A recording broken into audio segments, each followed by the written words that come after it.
Hello, welcome Josh to Steve the Vagabond on Twitch. We've leveled up since last we spoke. So it seems you have. Congratulations on that, by the way. Thank you. and how are you doing? Very well. Just trying to pump out those videos and staying behind schedule as ever. Oh yes. Maybe this is the first time some people are seeing you because they've already heard your voice before. Yeah. Well, I'm not sure how many people are aware of NativLang. I'll just briefly introduce the channel. I know that if anyone tuned in, 4 years ago, we were just talking about this. 4 years ago was our last conversation, so I know I don't need to go into any background if you've heard that. But basically, I am the animator and storyteller for a linguistics and language YouTube channel on YouTube called NativLang. And I'm the voice behind it as well, as you could probably tell. Yes. And yeah, it feels like when I first started, from my memories, I seem to remember both of us were young whippersnappers back then. Oh, you're gonna make me feel so old. You know, when you sent me a message, my first thought was in my mind, sort of rewinding and replaying my YouTube career, and I thought, I've been on YouTube technically for over a decade, and I've been doing these animations for over 5 years now. Wow. Well over 5 years. Yeah, that's going to start to make me feel old. Well, at least on this platform. I started my page in the before times. Do you know how long it's been since I started my page? I'll give you one historical fact. Okay. Obama was president. Okay. So has it been 7 years or 8 years? It's been 7 years. 2014. 7 years. Okay. So it's been quite a while. Some people, there are people alive who, okay, they will be quite young, but they have not lived in a world where Obama was president.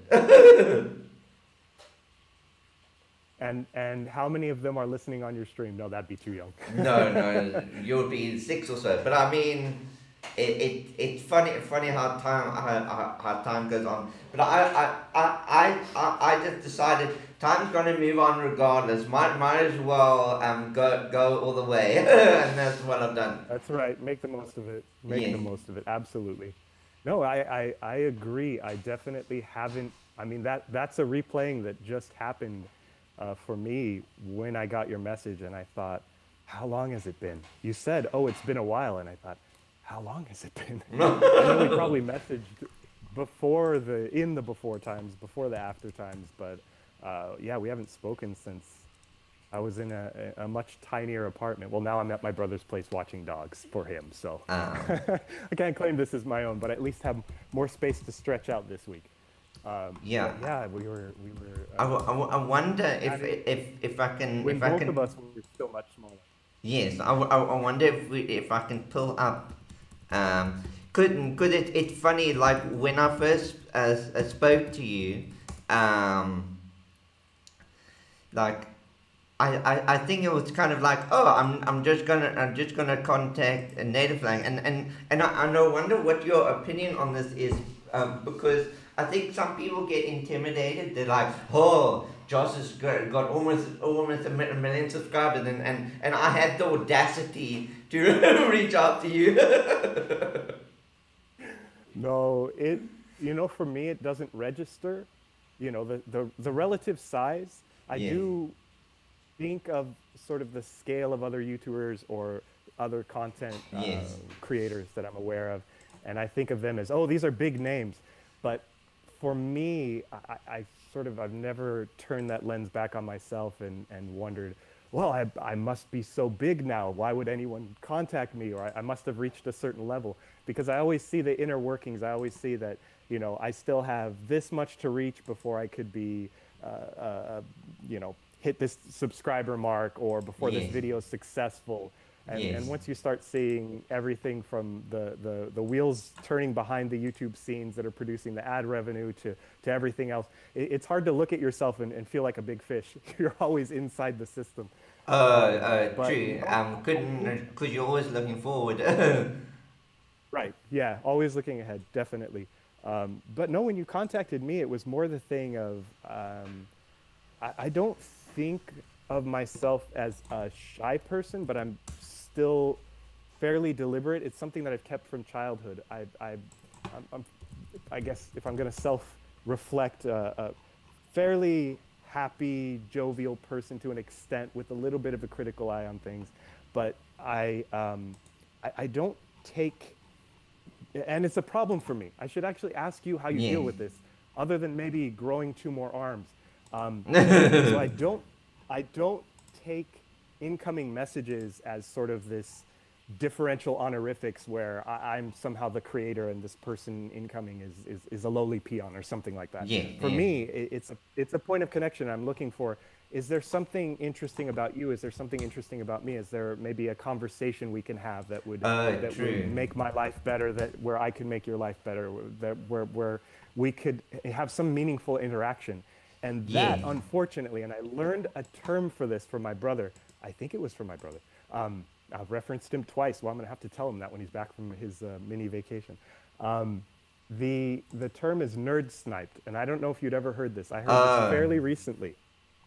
Are you aware of this term? I think it was probably from what's the comic's name? I'm going to get this wrong. XKCD. But basically, where my interpretation of this now, when looking at it through the lens of a creator who gets a lot of messages, is that someone can, and this is my own interpretation, this isn't the original use of the term, but somebody can come to you and start feeding you a little bit of an interesting conversation, or a little point, or a little fact, something that seeds the conversation with something interesting, and you will be lost for hours. No longer are you working on your animations. For you, you're not doing your comics anymore. You're just totally downstream. You are lost on this, whatever it is. I'm going to make something up, but you're now interrogating the finer points of the phonology of Chibchan languages. And that's not anything you intended to work on today, but suddenly half your day is gone, right? It's worse than being down an internet rabbit hole. It's like this personal human communication rabbit hole. And some of them are quite fun, but those I've realized can be, because of my personality, a great distraction for me. So I have to set hard boundaries on my social time and make sure that I focus on creation and animation, where I go whole days without checking anything other than, you know, have friends and family contacted me, the houses aren't on fire, nobody needs me, everyone's fine. Okay, then I can just sit here and keep drawing and animate and go outside and do my exercises and be done with it. So how do you, I talked for quite a spiel there, how do you juggle that? Or what's your take on how to deal with, I mean, in a positive way. I don't mean deal with, it's not like you're dealing with people. It's a very sort of misanthropist way of seeing it. I think, how do you manage that? I think that's something that you and I have been different on from the beginning, because like I got into the language community, and so it's a joke I always tell, that I call myself the silly linguist, because I don't want people I don't want people to put any pressure on me. Like, no, I'm just a silly linguist. But I've learned so much over the time that people are like, I got invited to a professional linguist's Discord server, and I was like, because they were saying, all you professional linguists out there, and then I commented, do silly linguists count? And they were like, you're not a silly linguist. You sound like a professional linguist to me. You know, just looking at all the work that I've done, and I'm like, I must have leveled up in the world.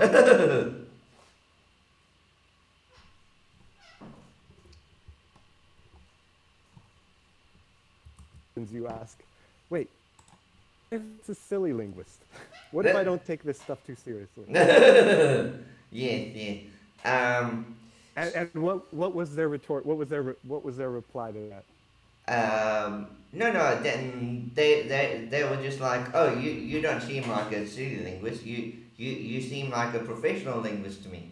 And then that was quite heartening because I was like, oh, I guess I've become more professional over time. You certainly, I don't know, you have a balance of, and as much as I can keep up with content throughout the years, your content I've seen off and on as you've grown, right? I've seen everything from the comics to some of the posts to your grammatical paradigms, I guess, for lack of a better word. The things you've shared about languages that you've been interested in. A whole gamut of them.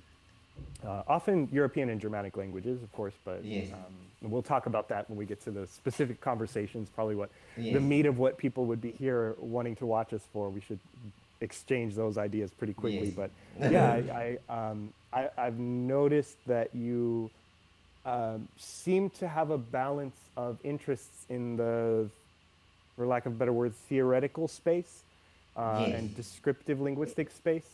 And not just historical linguistics, which is of course popular online and for good reason, but actual, a little bit of interrogation of grammatical paradigms, a little bit of looking about modern use. Yes, I find that reads as I just mean that reads as serious, a little bit. Okay. It's funny because the way I started is I just started chatting to people, and I was like, wait a moment, this is quite interesting. And then I would kind of go down the rabbit hole and say, oh, let's write an article about it. And then I would post memes and silly things like that. And then like the page on Facebook was like 10,000, 20,000, 50,000. Like, oh, I guess there are more nerds out there than I realized. Yes. And have you discovered this too, that when you I hesitate to give an example. We'll get to the linguistic stuff real quick. But when you even dig into something that might seem a little more esoteric, that there's actually quite a broad base of interest. Yes. It seems like there's just still not enough coverage of these topics. And that seems to be the issue. These topics being anything to do with language. Well, let me tell you a bit about my background. I grew up at a time where I was super into programming and computer games. And no one talked about computer games or programming. And computer games were things nerds played, and that was 20 years ago, and things have changed, so I'm now 37. So it's almost about 20 years from when I was in the middle of high school. And I mean, the world has changed a lot. I mean, if you don't play games now, playing a game is like watching a movie. Everyone goes to the movies. Like, to say you go to the movies is like, oh, what movie did you see? Like, whereas, like 20 years ago, you say, I'm playing this, like, you play computer games? And like, it would seem weird, Whereas it tags you with that moniker gamer, right? Yes. Like that's whereas people don't jump back in surprise when you say you watched a movie, So gaming is kind of matured and kind of refined over the last 20 years or so. Yes. Yeah, I would agree. And I mean, I don't call myself a gamer. It's not something that comes up, but certainly I grew up playing video games and I still do. So it's just my dad, my mom still, like, we'll play sometimes. It's just a thing. It's a form of entertainment. It's now gotten to the point where it's just a thing, just a thing in the world. Absolutely. Totally. Yeah. And so what I found, like, I found the email. I was like, I run the website Syllabic Linguistics, and we get 10,000 visitors a month, and now I've got 500,000. Congratulations. And I run a Facebook page. Oh, and I run a Facebook page that has 30,000 likes, so that tells you how old this email is. I love languages and I would love talking about them. I love your YouTube channel. You make very interesting content and it is presented very well. Would you be interested in doing an interview with me? And then remember, I'd never spoken to you before. So I was doing a bit of a job interview because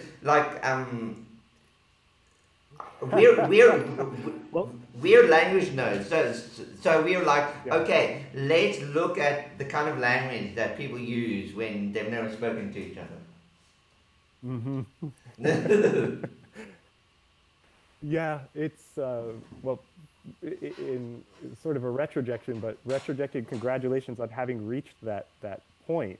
I can see why that got attention, but do you find that has it been in fits and spurts, or has it kind of been that you've seen a steady growth of interest over time, both in your content? Obviously you have like the internals, you can see the analytics and all that, but also just in people that you followed or sort of your social circle, people are interested in? It's been almost constant. The growth has been almost exponential. So remember, I'm just gonna read a message. Thank you for following Contemptus Mundi. This is what streamers have to do. It's live. Mm-hmm. So that's the other difference. When we spoke the first time, it was on a podcast, which is basically an offline recording. So it's just us talking, and then you upload it later. But now I believe this will date us. I believe we were on Skype. We were doing that on Skype. Yes. Or anyone in the audience. Yes, and then now we've got Discord and we've got Twitch, and there's all sorts of social media, and I'm sure in 10 years you're like, what, you did it on Twitch? Like, that's the thing old people use. Let's get into the meat of it. Let's get into the real languagey stuff. Yes. That's why we're here after all, right? That's why any of us. For me, it's animation and storytelling. That's what drives me. But the languagey stuff is still where my So what happens for me, I find, is I'm just looking at something and I think, wait a moment, like, what happened here? And so I've been learning Irish, and one thing that struck me about Irish is very Indo-European and very not at the same time. Like, it's weird because every now and then you come across a word like the Irish word for question is kest. Mm-hmm. So like question, kest. Well, the English word came from Latin through French, and Irish comes directly from Proto-Indo-European. But there's this thing where you will compare words in Irish and words in like Italian or whatever, and they're super similar. And like, this is the thing. Like, I started exploring language things because I personally found it interesting. But I just got to the point where I was like, why did no one tell me?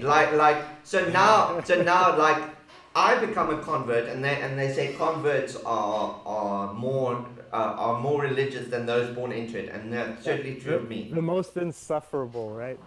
Yes, it's like, everyone needs to know. Why did no one tell me? Well, now I want to be the person to tell people. Like, because I would just write something and people go, I never heard of that before in my life. Things that I discovered years ago, and then I used that to kind of build on things.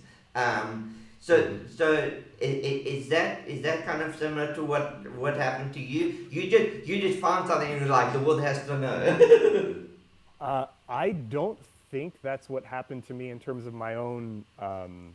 I don't know if I want to call it a language learning to linguistics pipeline journey or something. I don't know, but my own interest, my own journey, my own backstory was a little bit slower and started when I was fairly young. Okay. So language was one of my first, I would say after cartooning, and piano and a few other artistic things, as well as computer programming around the same time. Language was one of my earlier interests that I picked up really, really in my teens. So many of the people around me, and certainly many of the people in my life closest to me growing up, were Spanish speakers. So I got interested in language before I got interested in sort of the linguistics that would help me understand it, which I think is actually a pretty common thing. But I had those realizations as a child where it was like, there are these other languages around me, and I didn't quite know how to put words to it, but if you don't know them, you can't engage with other people. Like whole communities of speakers that the only real way in is to be able to speak their language and understand the culture. And so that was a slow draw throughout my childhood and teens. To the point that for me, what happened is, I found language class very boring in school, and then I discovered it again later, because I started learning German to connect with my German heritage, and then I just came to the point where I was like, wait, this is actually interesting. Language hasn't changed. Like, it's still language. Like, why did I find it so boring? Well, I'm sure part of it was immaturity, and I was like, I want to shoot space aliens. And so now I'm a bit older. But also, it's like teachers don't bring out the kind of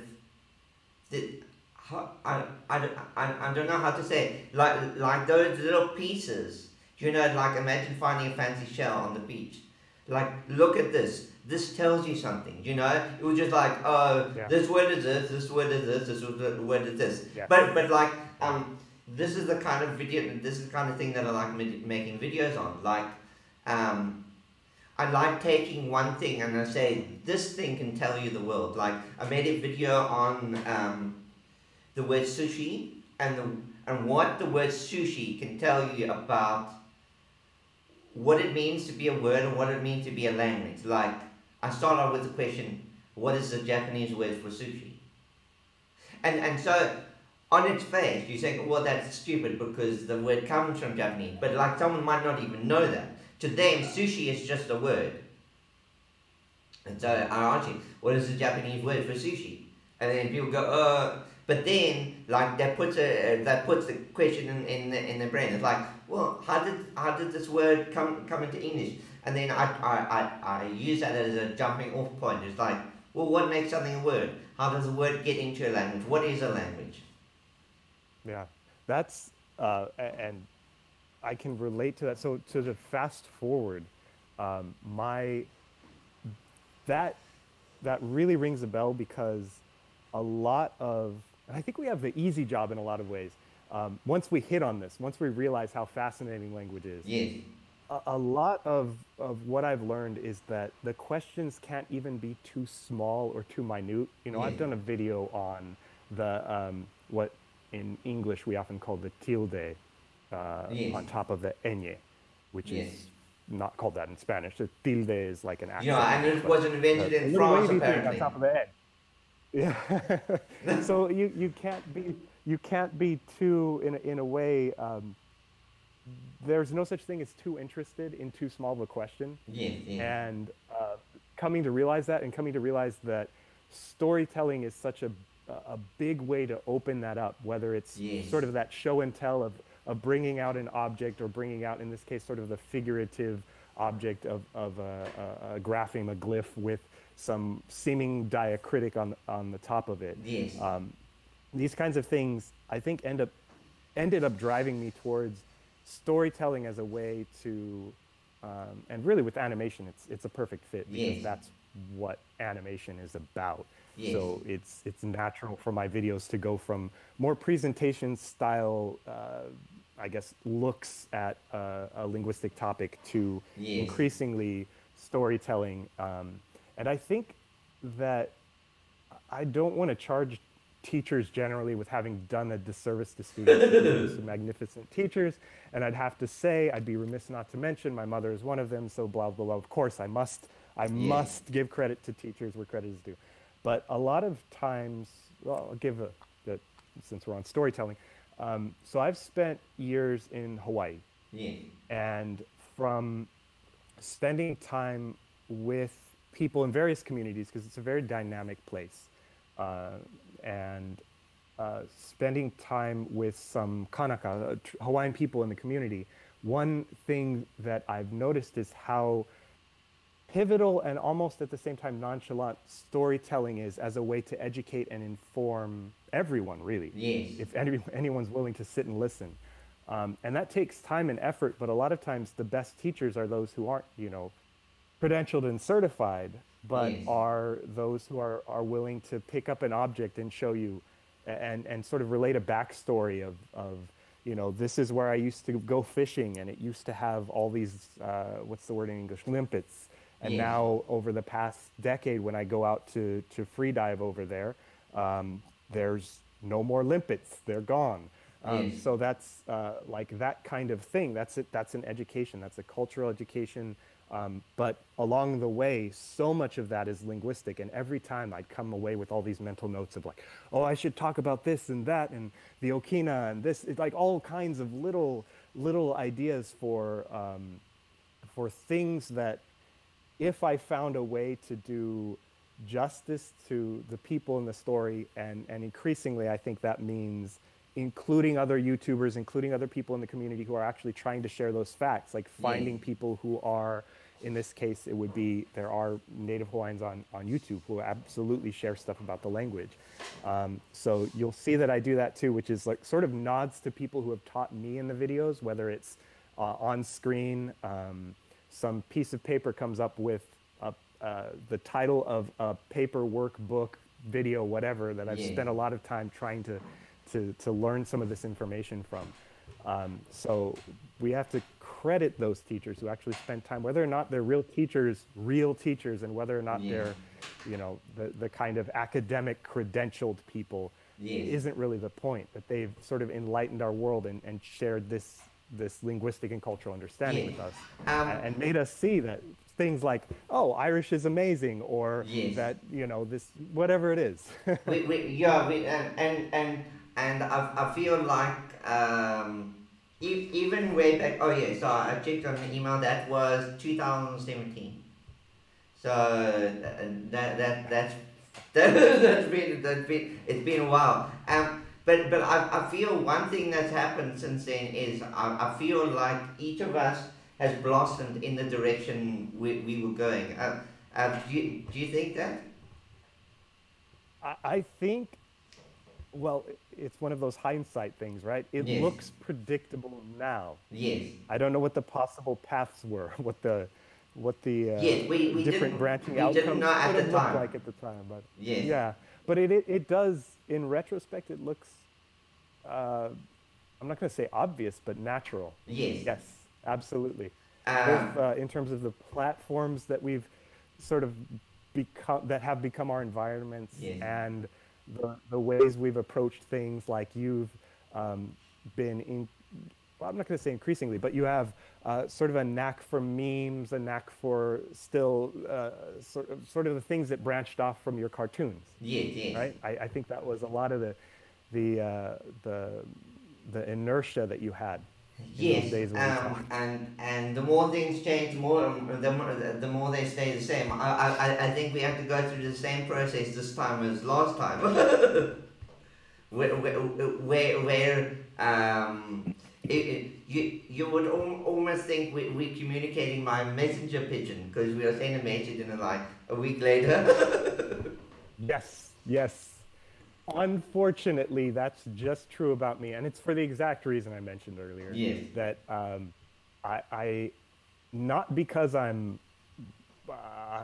somehow a defender of my own time and I guard it preciously, but rather because I know that if I don't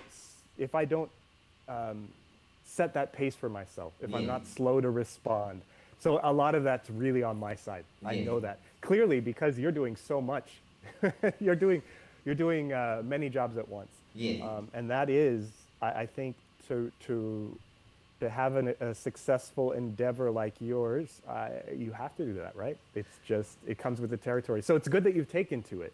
Yes, but I found that where I can be that slow and spend days on art and animation and thinking about right now what French would look like if it were cooked up as a pastry. That's my current project. So I'm okay. Yes, it will make sense in a month. But okay, yeah, because I was just thinking about where our different paths have taken us, and I suppose maybe it's inevitable that I ended up on Twitch because I think what happened for me is I realized that our understanding of language has kind of expanded as humanity has expanded, and like we're learning things all the time, and how like a fascinating thing that I was reading about was the social role that words and expressions have. Like if like hello, it has a different sort of meaning than the word dog. Like dog, cat, book, shelf, DVD, those are things. But hello is not a thing. It's not a verb, it's not a noun, you know. It performs a social role, you know. And so if you look up hello, it will say this is a greeting, but a greeting is an act. So words sometimes accompany acts, yeah, and that's why people say like I do at a wedding, and so language actually accomplishes a lot of different, a lot more different things than we initially thought, because like in the 1800s, you know, science was proliferating and people were like, language is the most amazing thing ever created. It's logical and systematic, and like, what is all those things? But it's also all the other things as well. yes. Oh, that's very interesting. So have you spent any time, and I know the sort of canonical cases for this are especially Korea and Japan, but yeah, studying sort of honorifics or politeness. A little bit different term, but no, I haven't directly, but like what I find very interesting is the more you study languages, you discover two things: all languages are the same, and all languages are different. So what that means is that all languages exist to perform a role in society. And so we're learning more and more and more that language is a living, breathing thing, and that the thing that we write down, it's very accessible, so you can read things that were written like in 1800. But that's a certain type of language, you know, whereas you run into problems when you misinterpret things. So you misinterpret something as a social meaning instead of a direct meaning. So someone says, how's it going? And then you answer, like, literally. So it's like, oh, I'm not doing so well. And then the other guy gets all nervous because it's like, he just wanted to say hello. Yeah. And so on the internet, I'm currently reading this book about how language on the internet has changed, because people want ways to communicate subtleties. Like it was very very interesting in one part of the book that they were looking at. They were trying to find examples of. Do you know how they on the internet when people want to say something like yeah, there's someone at the door. You know, in the real world, someone might say no. So in writing, we might write n o. Did you know that already started in around the 1800s? Really? Before that, people just didn't do it. Like they just wrote. They wrote it in a very very kind of restrictive style. That was like, the man said no, in an exasperated tone. You know. Whereas now we might like no. You know, and especially on Twitch, like on Twitch, you now have emotes. You now have different phrases. Like if you do something well in a game, someone might write "pog" in chat, or when you fail, die. You might see a bunch of Fs. Because there was a meme from one game where they were trying to have this really heartfelt moment, but it kind of fell flat, and then people started making fun of it. In one part of the game, you have to pay respect to one of your fallen comrades. And then the prompt comes up that says, press F to pay respects. And it's like you can't bottle emotions into a button press. So people started making fun of that. So now, when things go wrong in a game, people will write the letter F into the chat. F. But that's a perfect example of like how language changed and evolves. And more and more I see that, like, why I think I got interested in languages is because every word is kind of like a window into the world. Like just one example is like semantic shift. Klein and clean are cognate. And they both come from this original idea of small dainty things, you know. So small dainty things are kind of pure, you know, pure and untouched. That idea kind of morphed over time to become the English word clean, which means pure and untouched by the chaos of life, you know. Whereas in German, it came to mean small, klein.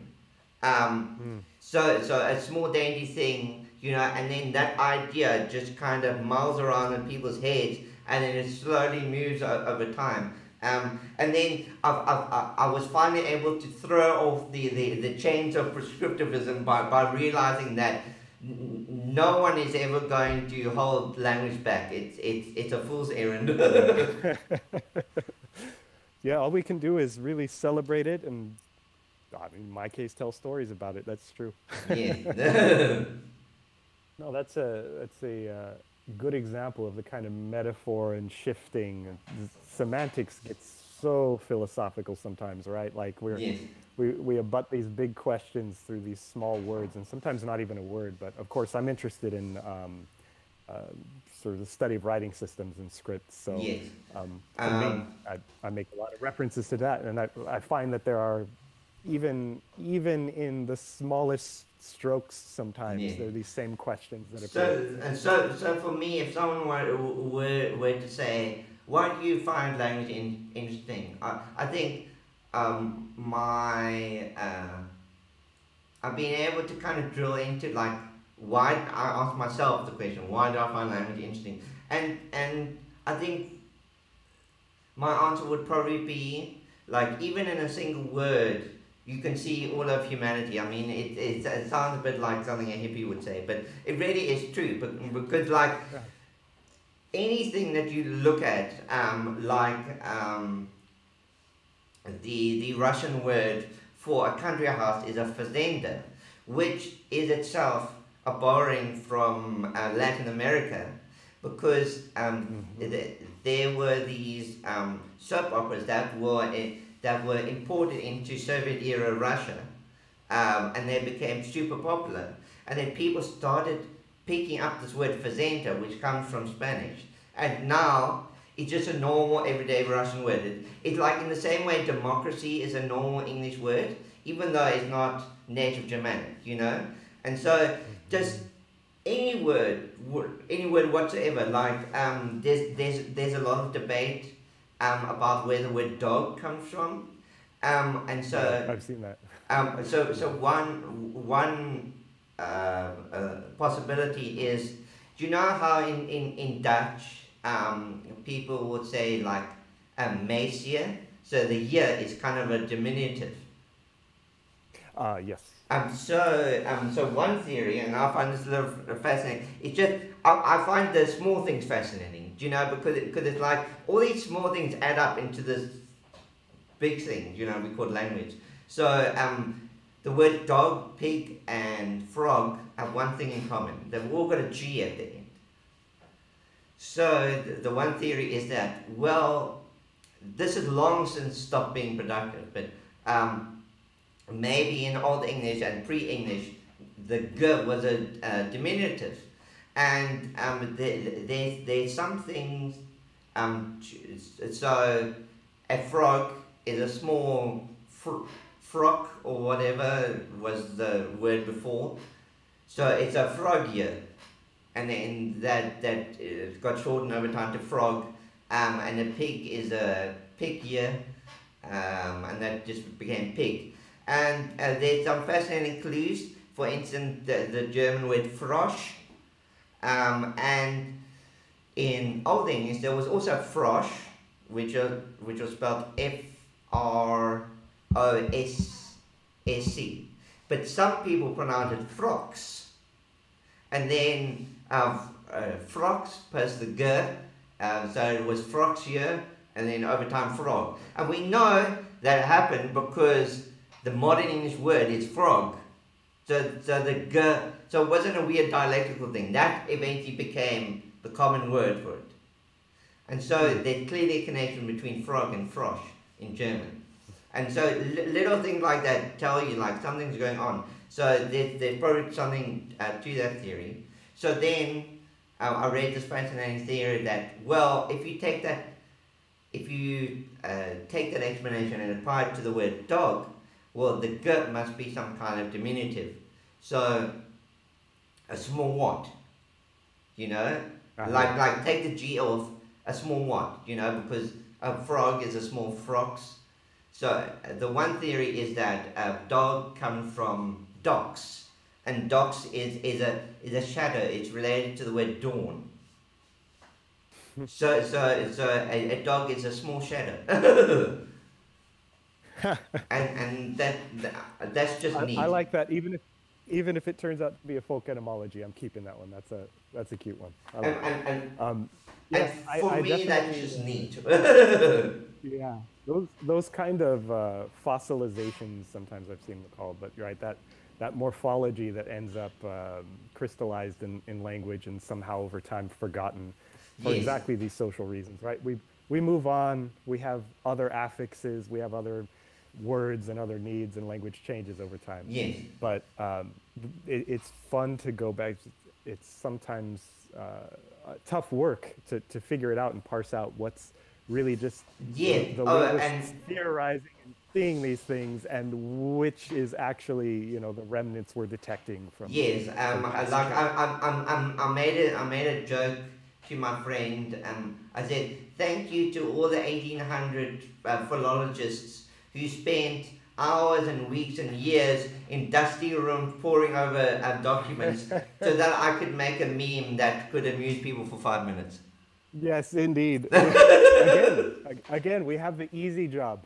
When we're just popularizing this information, we have the easy job. Yes. Like we just spend all day just reading Wiktionary. But the thing is, like, we forget sometimes that the reason those things exist is someone did this painstaking work of like finding these connections and coming up with theories like Werner's law and Grimm's law, and painstakingly putting the stuff together.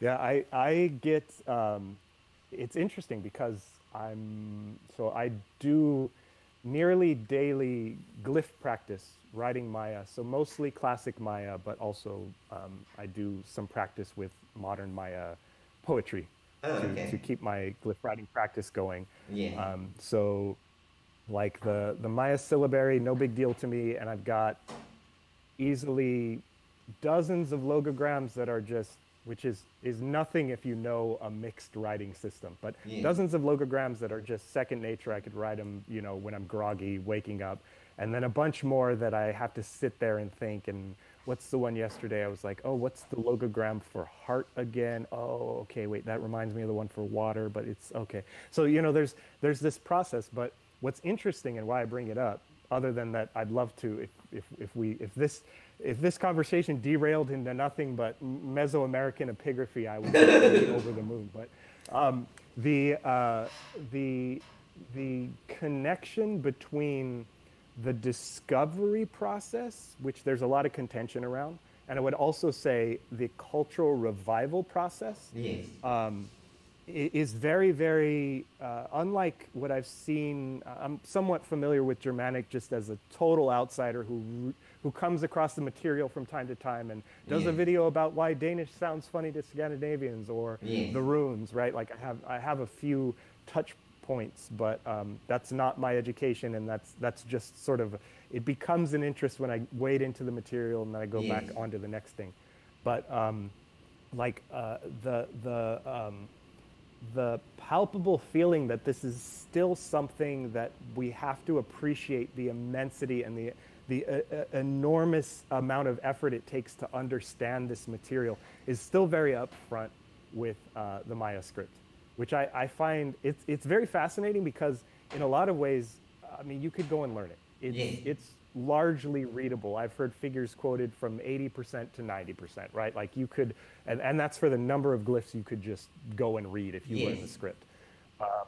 But it's still, relatively speaking, newish enough in terms of our ability as humans now to read these documents, to read these texts.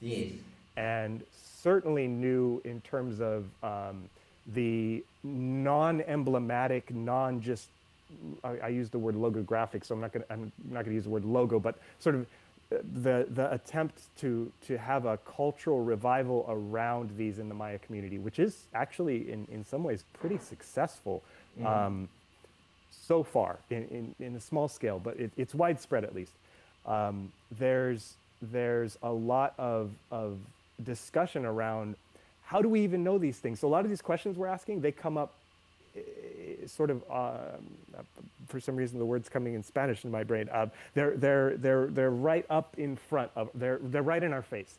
So we see, like, if you're learning Maya, you confront these questions. It doesn't become like, oh, well, it's interesting. Nobody told me that there were these 3 dots that appear below characters. And there's a debate as to how you would actually read that, and the consensus is it's a plural marker, but how in classic Maya do we read the plural marker? And then that becomes this whole, both academic, but honestly like a modern controversy about how should we write and how should we read what we write. So all these little symbols and questions just come up. So you're talking about like how we learn and we owe it to all these 1800s like linguists and before even like the word linguistics is actually quite a modern term, and it leads to this funny exchange where linguists are going on and on and on about like appreciate how people use the language, and then at this with the same breath they say stop misusing the word linguist. Because I'm sorry to break it to people out there, but the word linguist has existed for much longer than the modern field of linguistics. So people say, stop misusing this word. It has also, like these things go. I mean, I guess I'm torn because on the one hand, right, we do have cultural centers of gravity that end up pooling meaning in certain places. But at the same time, linguists, it's clearly constructed based off of an older base, and we can see what it means, right? Like we can see it just is lingua or ling and ist, and that's it, right? So a linguist is just someone who does language things.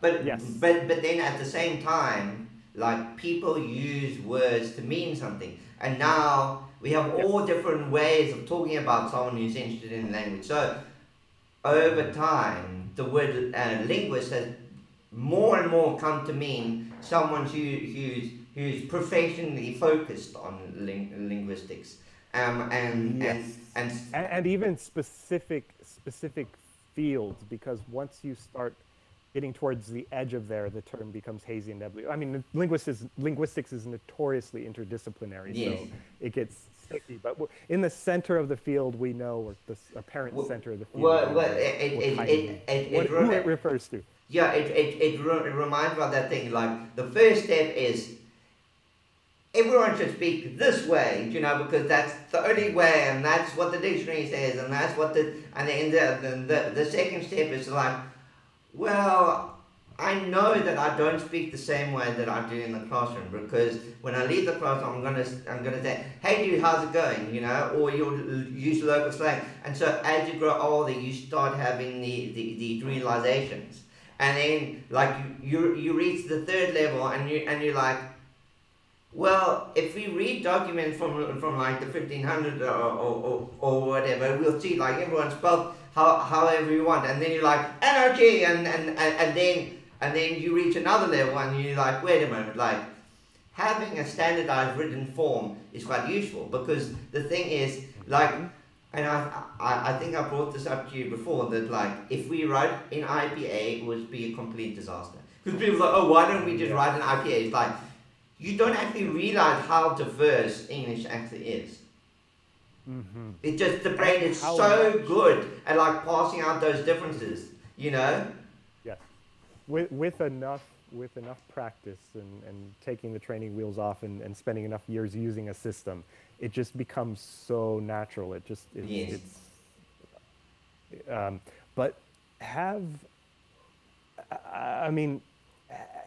you had the chance to run into anyone who's sort of defending prescriptivism in some small way, who's basically making the case that we do need standardization, we do need a lot of these things, at least practically, socially, we need some way of deciding what kind of, especially written or linguistic standard we need for a community in order to be able to okay, so what I will say, what I will say to that is, I grew up in a very prescriptivist time, and then that was how I was taught, and because of that I found it quite boring, you know. I found the kind of flowering of language what makes it interesting. But at the same time, you can't discount the usefulness of a standardized language, because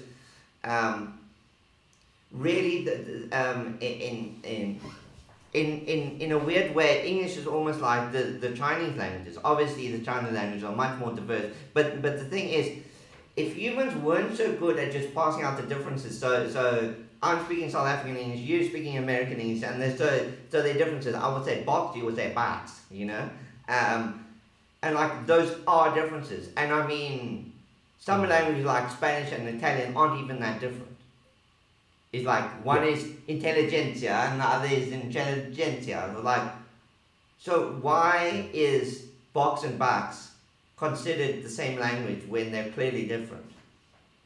Yeah, classic question, right? And this is the yeah, and like the more you get into linguistics, the more you see like the picture doesn't get easier or more complicated.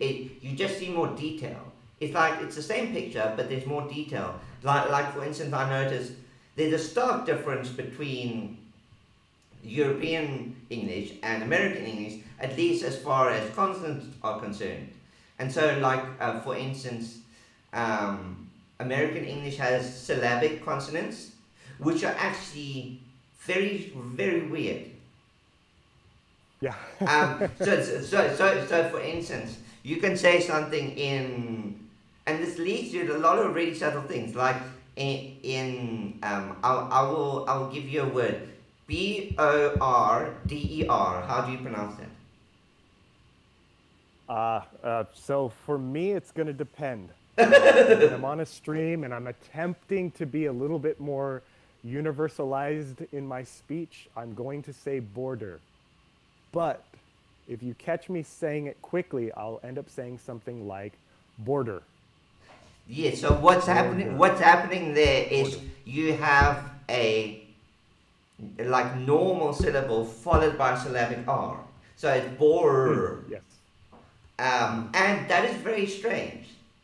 Like, yeah, if this was allowed to continue and we didn't have global media and stuff, who knows how that could evolve, and to the point where American English would be unintelligible, because you have the start of a system that is just almost fundamentally different to how others work. So an interesting thing that happens in my dialect is that if you find a word that ends on a consonant and you expect there to be some kind of ending, so in my accent it would be bo-de. We don't have syllabic consonants. So anytime you have a consonant that's sitting by itself, people get uncomfortable and they want to add a syllable into it, and that's why you end up with things like law and order, because like, well, that doesn't sound right. It should have these things on it. So if someone said like mere, because in American it's mere, it's mere plus a syllabic R. Whereas if someone said mere to me, I would be like, what is that? So we expect there to be a vowel at the end. So when you have a suffix, a suffix can't be a consonant by itself. It has to be a vowel. And so what I find fascinating is that, like, for as much as we talk about how similar languages are, they're actually very similar. They're very different at the same time.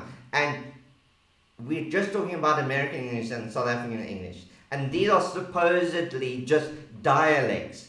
But you can find some very distinct differences between the way South Africans speak and the way Americans speak, and it just makes you realize that the world of language is a lot more interesting and a lot more diverse than you might think, because some of these differences are bigger than supposed separate languages like Spanish and Italian. Spanish and Italian are supposed to be like the completely different languages, and they are sometimes more similar to each other than different dialects of English are.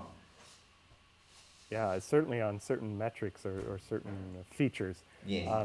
And internally, though, that gets into a whole bunch of interesting dialectological and sociolinguistic territory. So internally in the United States, of course, there are a bunch of different dialect zones and areas that tend to be, but aren't only regionally defined.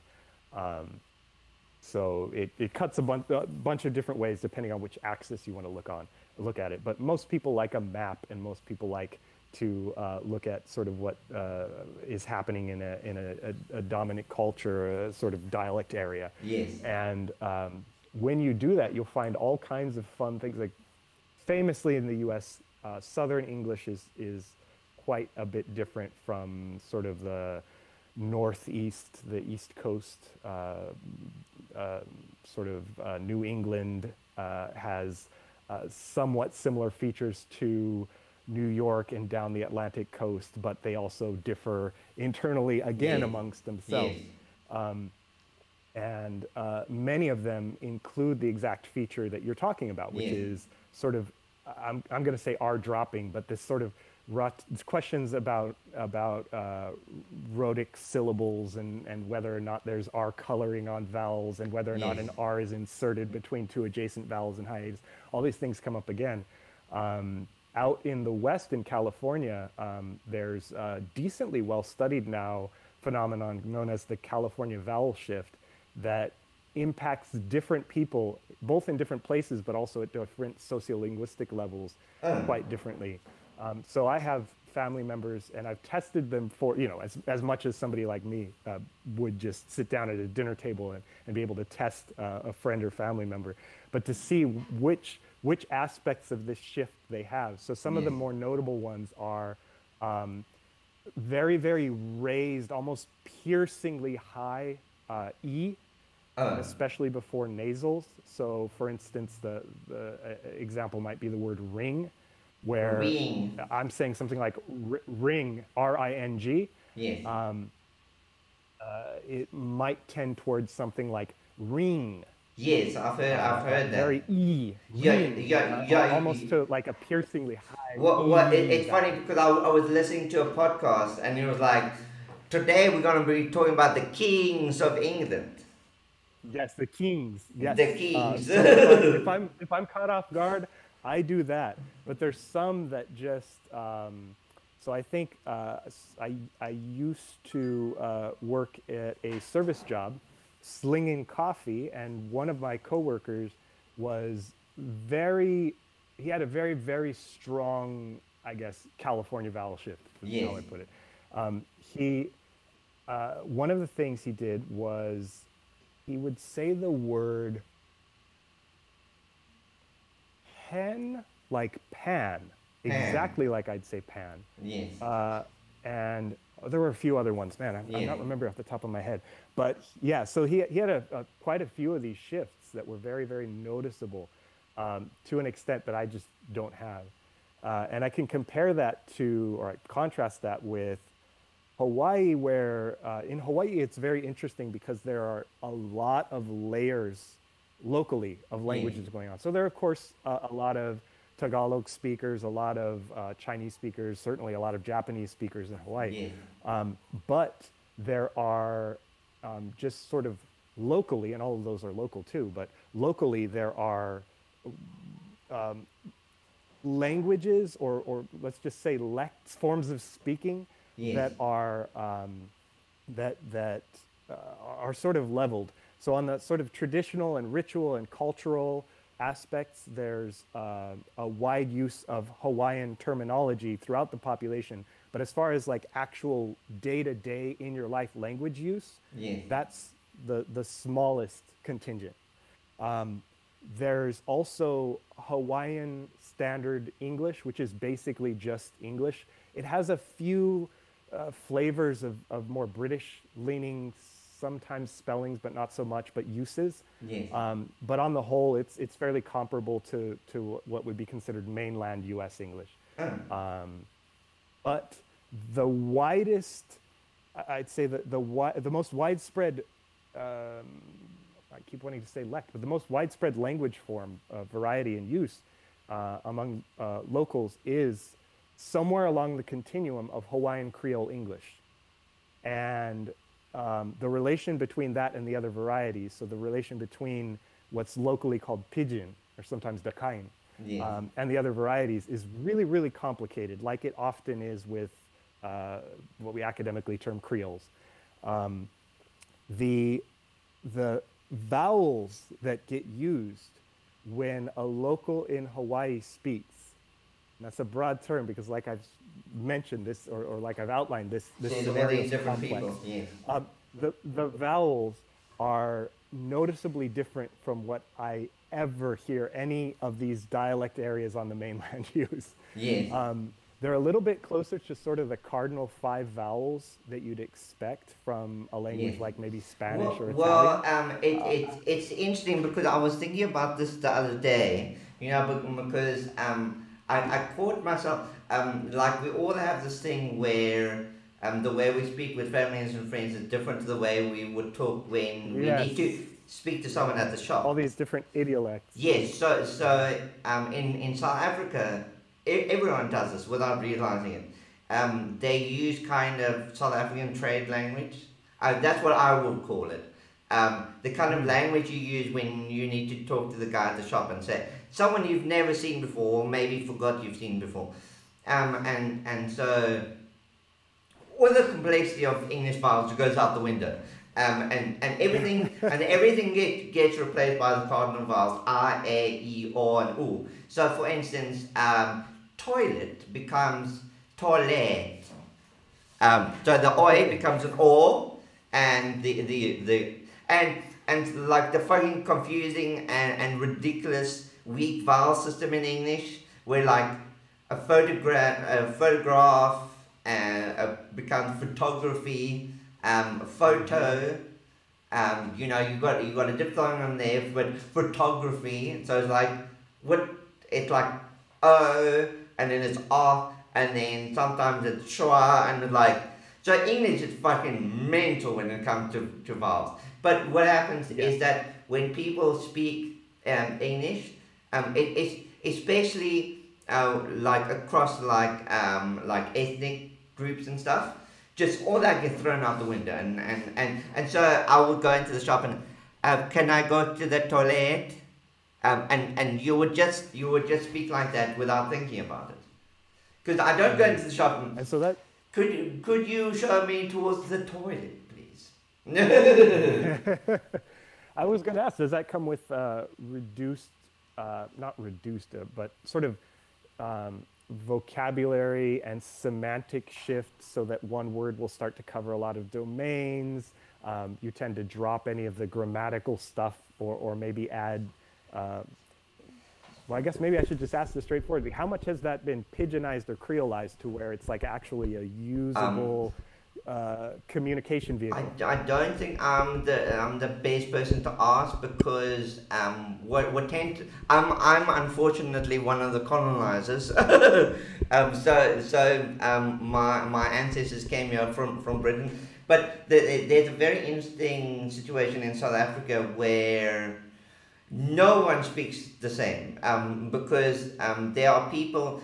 It's basically a continuum, but was almost like a three end. So you got a British RP on the one end, and you got Afrikaans or a Native African language, and so most people sit on the continuum. So I'm directly descended from people that came from England. Like I've actually found actual ancestors, and like born in Cornwall or whatever. So I know that I'm directly English, and so. I know my way of speaking is probably the most conservative in South Africa, but even I sound very South African. Yes. Yeah. I would have. I wouldn't guess anything else from the first time I heard you speak. I don't know if I knew. You might have introduced yourself as South African before I heard you speak, or that might have been the first time I learned. I'm trying to remember. But if not, I definitely, it wouldn't have taken but a few seconds to guess. Yes, but now what's interesting is we point out the way other people speak. And like to everyone else, it's like, what, they're both South African. But like it's clear as day to us, like the different groups. Because the way I speak sounds actually much more British than the way other people speak. But it might be a minute difference, you know, like yeah. But because like it's even starting to affect us. But like we are more likely to maintain diphthongs. So we would say ice. But in fast speech that very quickly becomes us. And some people. It's gotten to a point where diphthongs are dead. Oh wow! Yeah.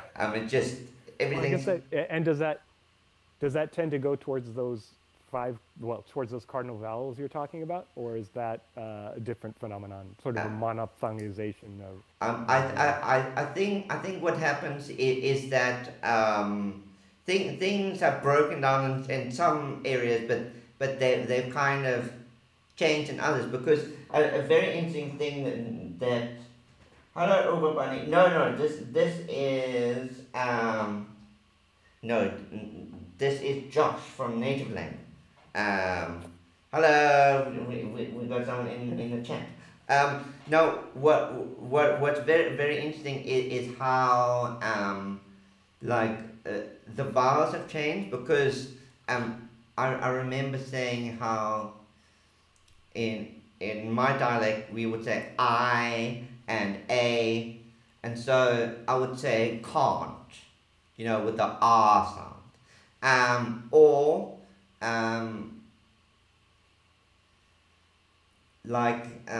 so there's either an R or I might say kite, which is up over there,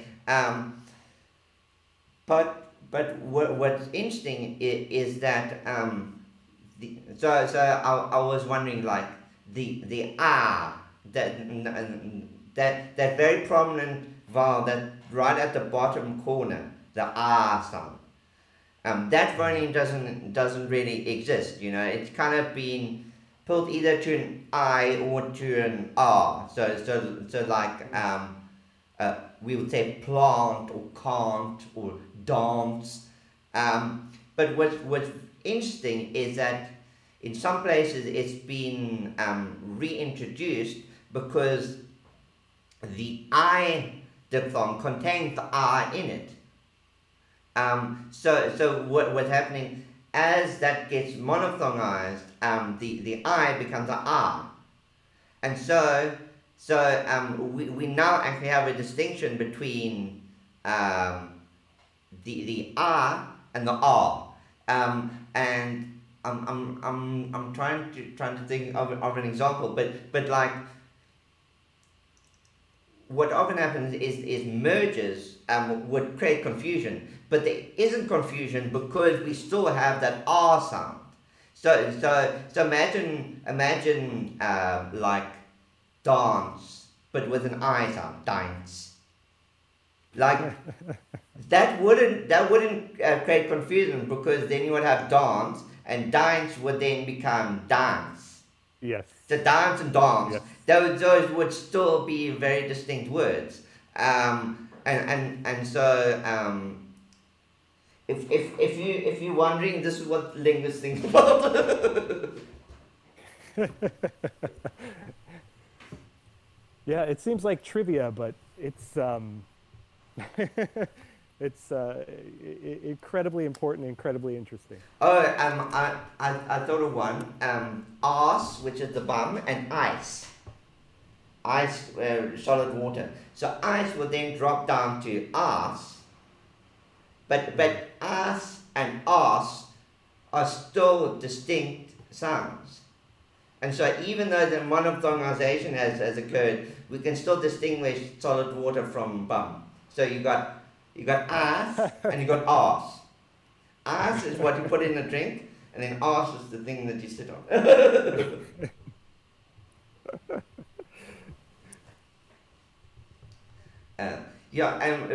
But like things like this are actually super important because what often happens, one theory about how languages change is that when things merge, it kind of, each vowel has almost a gravity field around it, and then as one moves, it pushes the other out the way because people don't want things to merge because then things get confusing. So what happens is as one thing moves, instead of merging, it pushes the other out the way, and then the second vowel then moves, and now the second vowel is going to push something else out the way. So for instance, that's one theory about how English changed so much. You know, because English... push chains. Yeah, well, English used to make a lot of sense, you know. So, like a goat was a goat, so or, and like in most European languages, if you see an O, it's like or. So, like that makes sense because it's like you write A, E, or, and then English comes along and is like, from now on, this shall be a diphthong, and this shall be a diphthong, and this shall be a diphthong. You know, it's all over the place. From what I read, I think English has one of the highest number of vowels in Europe. Yeah, I think Something like that. in the World Atlas of Language Features, if I remember right, the one of the first features, if you go to wals.info, WALS.info, and one of the early features is for number of distinct vowel phonemes in the system, and English is pretty up there. I think there are only a couple languages. In fact, I could just look it up right now. That's curious. You've left me curious. What one way of imperfectly quantifying this looks like. Vowel quality inventories. Here we go.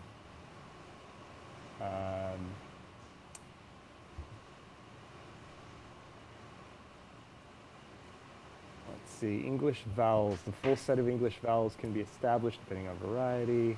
Well, I don't see a count, but it's definitely among the largest inventories. Yes. Surprisingly, I think German may be surprisingly high as well,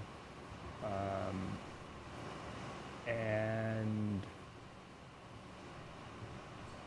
there's another language. It might be in West Africa that has a ton of. Well, we tend to have more than average. Yes. So in English, we've got bat, bit, bet, bot, but, about, as in like about a flu, boat, bite, and Because I actually wanted to come back with examples to show all the different, and the only difference there is the vowel. The only one that's missing is the ua sound in pure. Ah. But outside of that demonstrates every single vowel in English, because we've even got weird sounds like it, like bit and bot, because that's in the middle. So it's not bought and it's not boot. It's like right there in the middle. And so I remember I made a joke where I was like, Richard is just a devoiced rigid. And then someone pointed out, no, that doesn't actually work, because rigid should be rigid. But then I realized that my dialect is weird, that we turn short I's into schwas, but only in certain places. Yes. And that's the great thing about doing linguistics, is people point out things to you. Like I made this meme where I was like, oh look, every single one of these is different, and they're like, it might be different to you. So maybe my dialect's weird, but like apparently, yeah. So one thing that's quite distinctive in New Zealand is, in New Zealand what people do is everything becomes a schwa. So it's not hip, it's hip. I hit him on the hips. And in Britain I might say, I hit him on the hips. But in South Africa, apparently we only turn it into schwa in certain places. So in rigid, the r is a short e, but then the second one becomes a schwa, and I don't know what that is.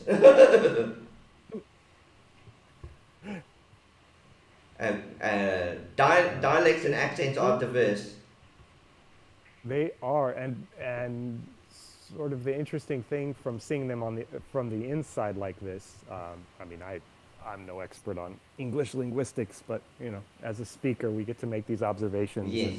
And clean up our mess on all the factual inaccuracies and whatever. But a lot of times from the outside, like you've mentioned Spanish and Italian, these can seem like fairly not monotonous, but a little more uniform. Notoriously for Spanish speakers, monolithic. There are dialects like Chilean Spanish and that are horribly distinct from other varieties. Yes. I remember someone explained Chilean Spanish. It's basically like if someone spoke English and every now and then they threw in a different word. It's like, so I was just walking down the corridor, and then I decided to go into the corridor, and then I was talking to the guy, and he said that he had a corridor, and you're like, what is going on? You can understand like half of it, like you understand perfectly some parts of it, but other parts are like, and then and you're like, what's going on? It's like I'm having these temporary strokes. Under my understanding.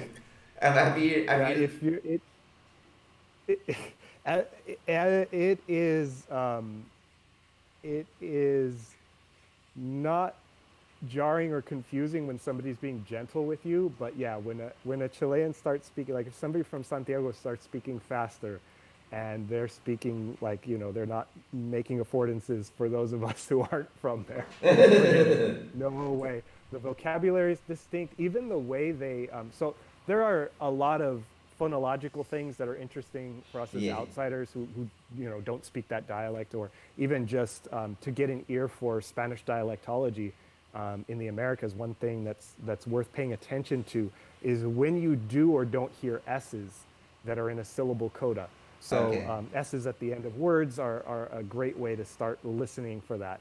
So just read along with the text and have somebody in a if they're from a Cuban accent or Central America somewhere. So let's pick Panama down to Panama, down to Colombia. You'll often find these pockets of accents, and increasingly in South, as you get towards South America, these large stretches of, and the Caribbean, where you get these large stretches of accents where you drop S's, you either aspirate them, and you make the sort of, you have either the compensatory lengthening of the vowel to go along with that, or sometimes a quality shift in the vowel, or you will aspirate it, so the H still gets spoken but is aspirated, or you end up with a situation where they're just like, the time's gone, the S is gone, the H is gone, the compensatory lengthening is gone, and it's just, the only way you can tell is like with French, where you put a different article or a different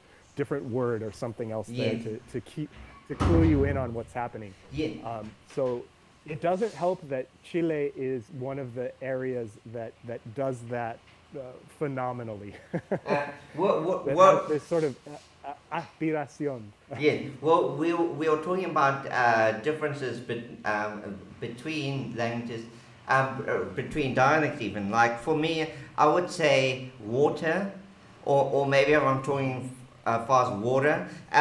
So like all these accents and dialects have things in common. Like we do what Americans do. Like the T becomes an R, becomes like a lip. So bottle becomes bottle. But in the UK, they do something completely different. They turn everything into gold stops. So like we've got kind of a three-way split. Like America, you guys use syllabic consonants. UK uses gold stops, and South Africa does. Like South Africa seems to be like a time capsule of like 1800s English, because.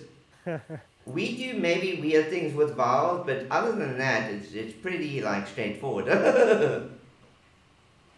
That's interesting. It's nice to hear that from the outside, because I would always think that it's a distinct accent, and it must, because of that, have something going on, some change, right? But there's, in other words, these rates of change aren't constant or uniform. It's something where you can find places like apparently South Africa, or so you tell me, that, and I'll trust you on this, that where things have changed less, in this case vowel qualities, right? That they've changed somehow less, or with the consonants, where you have stopping versus...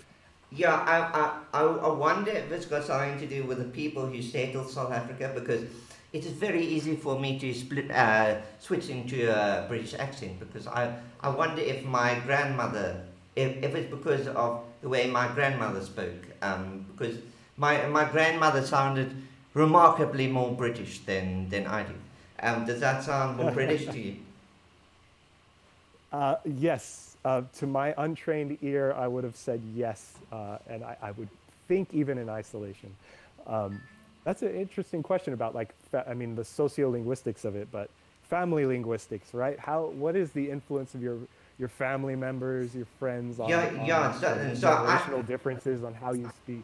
I only started thinking about this very recently, and unfortunately my grandmother passed away a few years ago.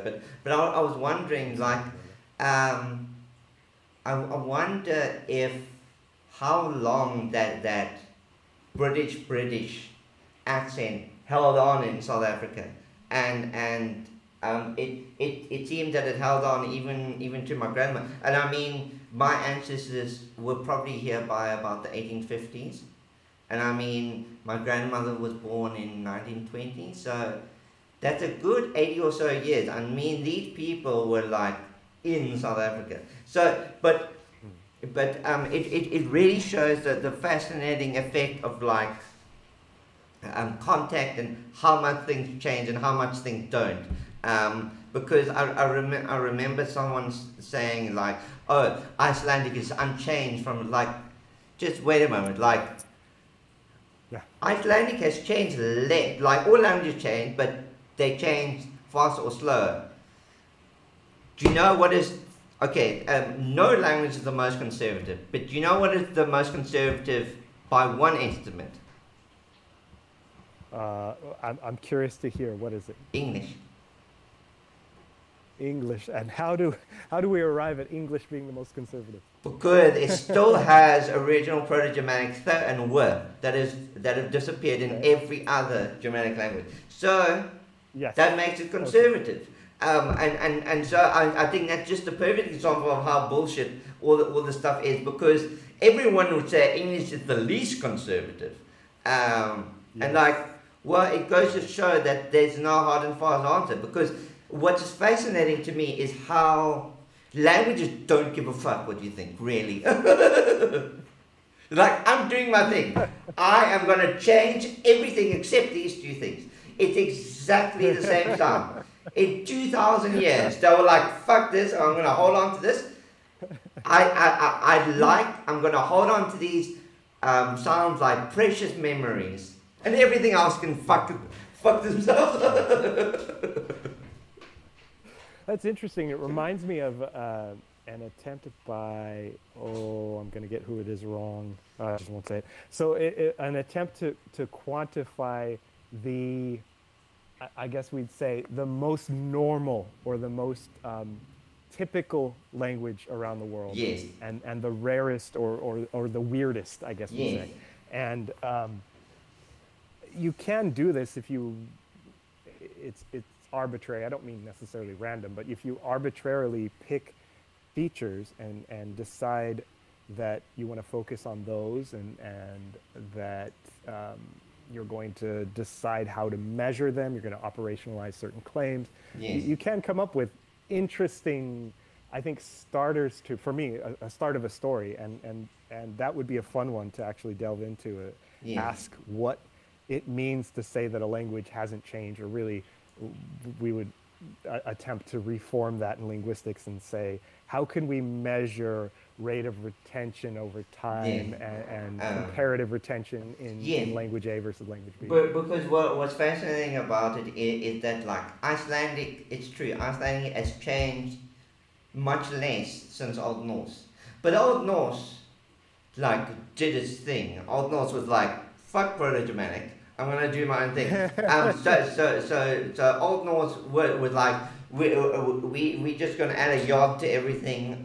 So you get like Hiema, and that's also why the first person doesn't start with a vowel. So like in I, ich, ek, ik, and in Swedish jag, it's like, well, where did the gear come from? It's because in Old Norse they were like, no, it's not ek anymore, it's yek. And so like what I really like about learning linguistics is it kind of makes you okay with change. You know, change happens in life, and I don't know if this makes me a massive nerd, but I've taken some of the things I've learned from linguistics and apply them to life and say change is okay because it's going to happen regardless. Understanding and appreciating change is great. It can inoculate you against a lot of stuff too. But appreciating change is definitely something I can relate to from my experience with language. Change is everywhere and it's a constant. A little anecdote from Maya. I'll bring that back up. So in classic Maya, there is simple ones. The word for snake. It usually shows up as chan. And classic Maya is actually, it's a fairly uniform thing. It's a language. So we see some old, and I can't think of an example of this, but some old systems, well, maybe Greek is a good example. We have writings that hail from different dialects that in some ways work like different ancient languages. They exhibit a lot of the same phenomena we're talking about. Different vowels, different consonants, different grammar structures, some that are missing from, say, Doric versus Attic. Or the fact that the dual was wearing off over time. Like, there's a lot of change both in terms of chronolects and in terms of just at any given time, different dialectology. Classic Maya is remarkably consistent and uniform. So it's a single written language. So Chan is the way the word for snake shows up. Yeah. But there are in records of the Northeast, in the Yucatan, Yeah. there are records of the word being written with the glyph for a snake. It looks like a snake head. Yeah. Sort of a profile of a snake head with an eye looking at you. And around where the nose would be, the syllable ka written, because chas were usually ka in that dialect area, and still are today. That's a differentiation you can find in Mayan languages. And so the word is kan. It's with that ka, it's signaling that you should pronounce that glyph not chan, but kan, because we're representing this dialect, not the dialect of the South and the Highlands and the West. So you get, and there are a number of other dialect markers that show up in classic texts or older texts. But yeah, that's a fun example, a simple one to grasp, where this is, I guess, as old as time. This kind of stuff attempts to represent the way different people who speak our language are saying maybe the same word different ways, or they have a cuss sound up there, we have a chus sound down here. And I just want to disabuse people of the idea that their own language is safe from this. This is what I love. People say, "Oh, my language is like." I'm sorry, all languages are special, but your language isn't any different to any other language. So, like, all languages are great. Like, we're a language, we love languages, but they're also stupid. They do weird things. So Chinese languages have this reputation of like, oh, they're super diverse, but what's really cool about them is you write one thing and everyone can understand it. So they use these ideograms. And like, okay, so it's a bit more complicated than that. Like, different regions use different ideograms in different ways, but like, you can get a gist. You know, it's like, well, that kind of looks like the ideogram for snake. So they're probably talking about the snake. You'll probably misunderstand the message, but you get the general idea. Okay. What happened with English is they started writing things down, and people were just like, oh, I'll write it how I speak. Have you ever wondered why we write busy with a U? No, I haven't stopped and asked myself that. I haven't interrogated that one. So what really got me into languages is all these things just seemed random. And I was like, someone just decided one day, we're just going to write it like Boosie. I was like, well, why? Because actually there's a fairly, a perfectly reasonable explanation. People actually pronounce it Boosie at one point. But it was just around that time. So English started being standardized in about 1400. They had to standardize because they were trying to work out, well, how are we going to write books if we don't have a standardized way of writing? We don't just want to publish books that have a different spelling each time. That's annoying. So they started to standardize things. And so what happened? Just at about that time, it's kind of a fluke of history. That was also around the time that people started moving around a lot more. Like the medieval age was starting to feel a bit old, and people were trading and people were moving. Okay, so in one dialect region of Middle English, they pronounce it busy, which you will maybe notice as the ancestor of the modern busy. So that's how they pronounce it. And so there was busy, boozy, there was even a busy.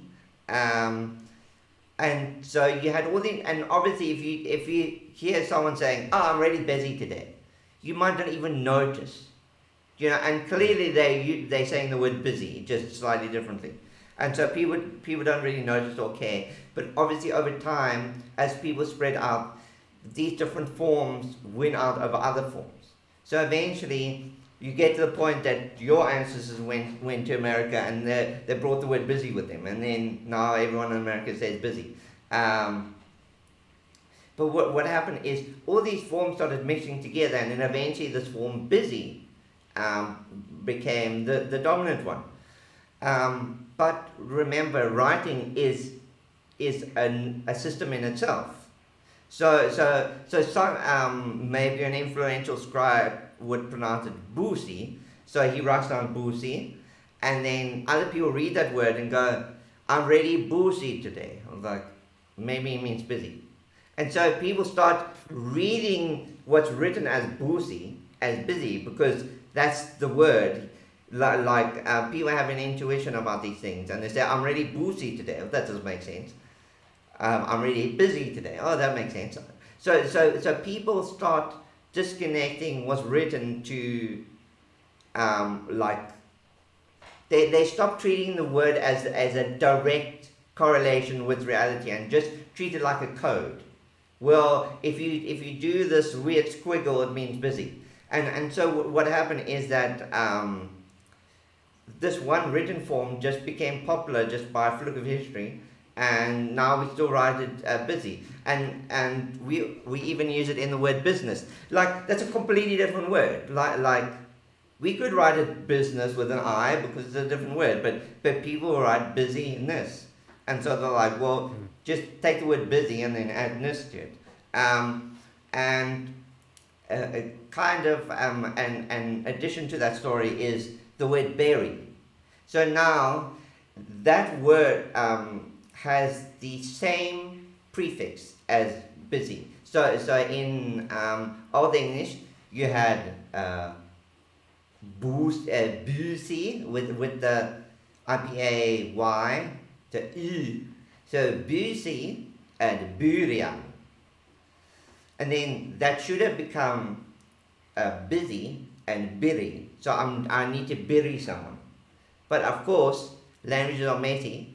For some reason, the Kent version became popular. So we don't bury someone, we bury someone, because that's how they pronounce it in Kent. And Kent is the same place where they would say, I'm too busy today. So everything, so the U became an A.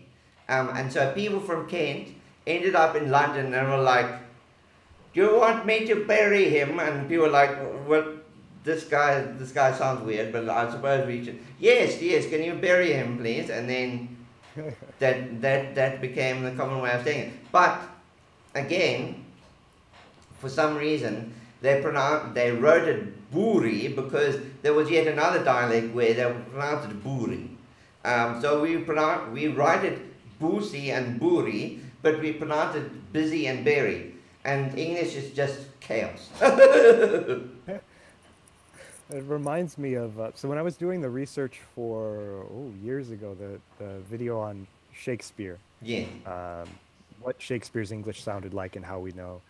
I came across, so there was going to be a very fleshed out section in the middle of that video about English spelling reforms. It ended up being just maybe a few sentences because of time, and as typically happens with my videos, I have this much longer thing that I cut down and cut down and cut down. So there's so many videos that get cut out of other videos. Yeah. It's like, this is not about English spelling reforms, even though this is fascinating history. This is about Shakespeare's English. Stay focused, Josh. Stay focused. Yeah. So one of the things I'll have to go and look up who it was, but it stuck with me. The idea that looking at medieval scribes, and I've done this more, so I've read through, I've seen medieval manuscripts in Greek, Arabic, Latin, and I can usually, in Arabic, I kind of have to more phonate along because my Arabic understanding is pretty limited. Yeah. But like paying attention to sort of the spelling patterns and looking at how messy the manuscript traditions can be. Yeah. You can clearly see how even in a scribe's own hand, the spelling is shifting, sometimes over the course of just a few lines. The same word will be completely spelled a different way. And if you won't see this if you get a modern printed version of that text, or if you look it up online, because it's it's regularized, it's transcribed. But you just have to go go to the whatever university or whatever institution houses these things, and a lot of them are online. And you spend time scanning them, and if you're like me, you practice writing along because it's fun. But the argument that made sense to me, because I had that background, is that English spelling had gone through this long, I guess, phase of having glyphs, having symbols, and then even having sort of strings of symbols that would regularly be reused to represent sounds or more phonetic concepts. And so you'd see a word spelled different ways simply because the toolbox was, I have these things for spelling these sounds. So the scribe's not sitting there saying, I'm completely, I have no idea what to do. Oh no, I came across this word. How do I spell it? I'll just spell it this way. It's not controlled chaos. It's actually a different way of approaching writing this text. So what this argument goes, that the spelling reform, or really that century of reforming and standardizing spelling for printing did, was left us now, us moderns, with the unfortunate circumstance of having all of these phonetic decisions, or these phonological decisions made at a point in time where now we have very Chinese-like, because a lot of Chinese characters, I'll mention this in the back end, a lot of Chinese characters can contain some sound information. Phonetic, yes, that we end up with something very similar, or actually really more similar to, I guess, Sumerograms and Accadograms, where back in cuneiform, the cultural shifts, or really the writing shifts of borrowing wholesale from another culture, you end up just reading it your own way, even though it's written as if it's just the original word. But you say, oh no, I recognize that. That's the shape of the word for... I think if we read it... the shape of... I think if we read it as it's written, it'll probably sound like Middle English. I wonder... we're nerds, so I'm just going to pull up the article here. And I want to see what happens if we read it as it's written. All right, do it. Would you be able to understand it? Okay, let's click on that. Let's see. Let's go with.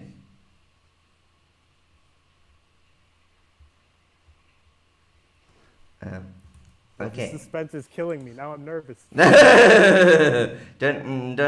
worry.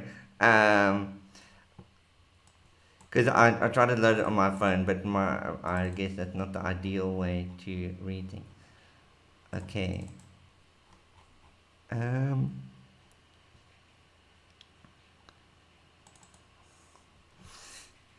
Languages are messy. They borrow words from each other, have irregular verbs, and their spelling systems can sometimes do with a bit of work. Reading is a technology. It is something that we use to convert the sounds we make when speaking into characters that can be put down on the page. I'm nearly 100%, but I must say, it starts to some of the words start to strain my. You have to think of. I bet if you read it quickly, I would be in a much worse situation. Before the dictionaries and standard spelling come along, people used wrote how they spoke. This was fine as long as the reading you were reading was written by someone with the same dialect as yours. Does your dialect drop ours? Then you can work out that car meant an automobile. It was generally possible to work out what people meant. And I'm sure if you could read that fluently, it would start to get a bit difficult. Yes. Yes.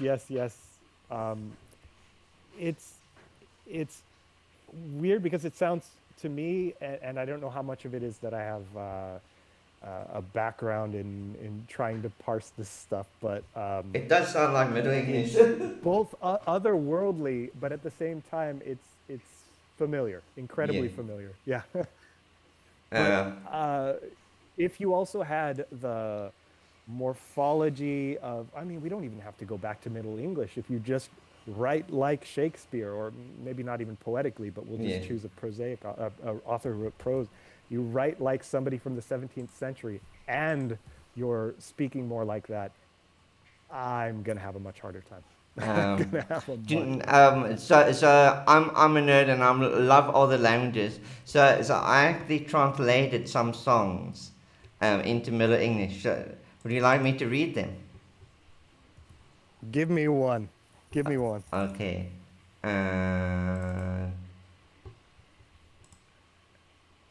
Let's see.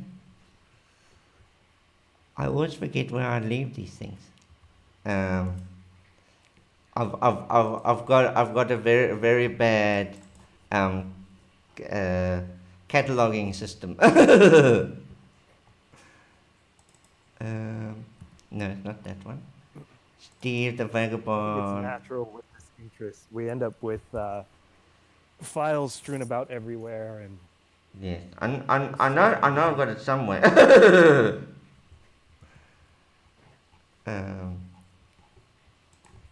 Maybe if I search house. Oh, there it is. No, that's not what I wanted. Oh, there it is. So it was in Documents, Video, Songs. There is a house in Canterbury.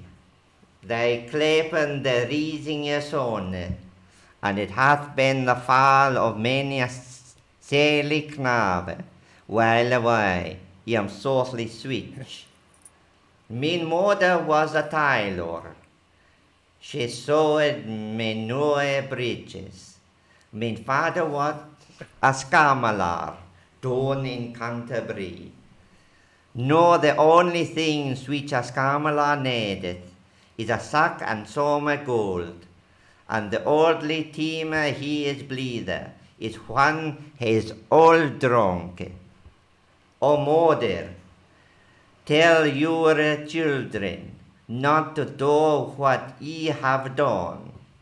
Spend your lives in sin and woe in the house of the rising sun. Well, I make ready min horse to ride, pack all min things to go. I make min way back to Canterbury, to where the ball and chain. There is a house in Canterbury, they clapen the rising sun, and it hath been the fall of many a sailly knave, while away I am sorely switch. What did you think of that? So you just need the band, the rest of the. It transport you right back to 1300. Who speaks and reads well. Yes. How fares the fellow traveler? And it's just fascinating to me, like, people are just like, oh, I don't want to speak like that anymore. Middle English still sounds very Germanic. You know, like in Swedish you have hus, and even in Middle English you still had hus. And at some point I'm like, no, house. And then that great vowel shift. That's where we live today. So well, in some ways, the near Romance equivalent is French. Well, I'd say the northern French languages generally. So is there something in the water there? Is there something in the channel? Because French is, by most accounts, the most changed or shifted Romance language. Yes. Which I'm sure you're aware of, marks it in terms of, even if you look at or listen to Romanian, it doesn't sound horribly far from Italian in a lot of ways. I mean, there's certain vocabulary, for instance, like if you're saying very well, you won't say molto bene, you say forte bene, right? Like there are different vocabulary items, but you can hear where they come from. I heard a very phonology is largely. I heard a very interesting theory about why French sounds so different. And what is that? Basically, the Gauls and the Vikings didn't know how to speak Latin. Oh, and not just that, you also had the Franks to deal with. You got the Franks. The Franks, yeah. To the point that before French existed, French referred to the Germanic language of the Franks. Yes. Because I'm always interested, what did the people at the time call it? And they called it Frenchish, which makes sense because it's like the Franks speak Frankish. So now we call it Frankish to disambiguate it from French. Yes. But there's an explicit reference in Oaths of Strasbourg, where the languages are called. I don't remember what Frankish is called. I'll have to look at that again. But French is, or what we would call langue d'oil, like one of the northern French varieties that it's representing at the time. So it's before French was French. Is called lingua romana. It's just called Roman language, which was a common designation that people would give. Instead of calling something Latin, they would call it a Roman language. Yeah. And that meant what we call Romance, right? Like it's the common vernacular tongue. And that didn't seem to contain many, I mean, the very few snippets we have, although it's kind of a formal occasion and a formal language. It doesn't seem to contain much Germanic. It's funny, because I joke with my friend, we've been doing this solidly for like 6-7 years. And you don't stop finding new things. It's just like a rabbit. It's like a fractal. Have you noticed those fractals? They keep zooming in, but they never run out of things to look at. It just more and more detail in smaller pieces. And like it's funny that languages are both infinitely learnable and strange, because people come along and say, how does anyone understand this? Well, clearly people do, because those people speak it. And throughout human history, people be like, how does this work? And they ask that very question in language. So like, it's kind of the paradox of language that we can use it effortlessly, yet know nothing about how it actually works. Yes. Yeah, and it's the smallest things, right? Like those can trip you up sometimes. From the outside, you think, how does anyone... I remember in the Hawaiian grammar, so when I was a kid, I got Pocket Hawaiian Dictionary. It had a grammar at the end. Yes. And I read through it and studied some. Online, there's also Ulukau, which has a bunch of resources for learning Hawaiian grammar, and Vehevehe, which is a great dictionary.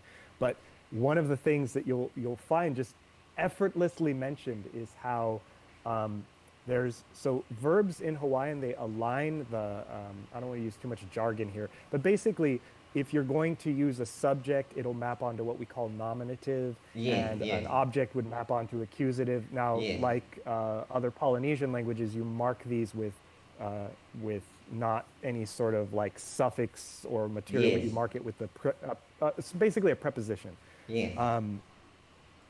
The marking on a certain type of verbs that are called Lua Verbs, which means like take or carry, but they go the other way. So you actually have the who's doing it marked as the object. So the language doesn't shift and suddenly become ergative or any sort of weird alignment. It's just that with these verbs, the alignment is flipped. And it seems like to somebody who speaks the language, it's fine, right? We do this thing. But coming to it in learning materials, now this is this other complex thing where, okay, so if I'm marking an object, that has to be with the E, so it's, So I've got a perfect example from Japanese. Okay, this makes sense once you know what's actually going on, and like you got this. But because linguists are always like, what's actually going on in the head and the speaker? And they're like, well, actually, it's a stative plus a gerund. And like, no speaker is thinking about that, but that's the way it works in their head. So when you approach it, it looks like something's weird going on. So to say it is good in Japanese, you have to say ii desu. So you're like, okay, ii desu ne. I is an adjective. And des is a verb. That makes sense. Good is. Okay, that makes sense. Do you know how to say it was good? Okay, you might think, okay, you say iwazu, or whatever the Japanese word for was. No. Yokata desu. Yeah. Yes. You put the adjective in the past tense. What the fuck? Yes. And then as you're reading your grammar, you realize, oh, it's because it's one of the verbal adjectives. And so actually, conjugate for tense. It's not an adjective. It's actually a verb that is saying it is being. So what you're actually saying is it is being good. So you can very easily change that verb. So it's actually a verb that is doing the job of an adjective. So, of course, you can turn an adjective into that. But I still don't know what the des is doing. It's like, it was good being. But like, we've got two verbs here. Why do we need two verbs? The only answer to that is it's copula. And Japanese copula does what Japanese copula wants to do. And everything more complicated than that gets into... that complex territory of Japanese grammar that makes perfect sense. I'm told it even makes perfect sense if you come from any of the more Eastern Altaic, right? Altaic controversy, Altaic proposal, Altaic languages where your structure is very similar, and you can even map in Korean. You can often map the grammar of whole sentences back and forth. There's a limit to this. This is often quoted. But like weird little things like that show that there's a deeper layer, and then that it seems to infinitely go down. So we'll never run out of things to talk about. But I noticed something about Irish. Irish does not, like sometimes we say, oh, we don't have a word for that, and what they actually mean is we don't say that very often. This word does not exist in Irish. Irish does not have a word for I. It doesn't exist. You have to say me, which looks like the word me, and it is, because it's cognate. Irish is so weird, and again, this is how languages don't change over time. To say, I am a cat, you say, is cat me? Is cat me? This language has been separated from English for 6,000 years. And still, it's like so similar. But, so the question is, what the fuck happened to the word I? Okay, so Proto-Indo-European ego, or egon, or eghom, however you pronounce it. Over time, that became ego in Latin. It became ek in Proto-Germanic. It became ich in Old English. Became e, and then eventually I. I am a man. And then it became ich in Dutch. It became ich in German. And it became ego in Latin. So it was like, well, what the fuck happened to ego in Irish? And then I know a lot of nerds. I was like, actually. So someone was like, you know, you get a paragraph on Facebook. Basically, what happened is Irish innovated a lot of verb things, and those verb things became so useful that people were like, oh, why do I have to say ego?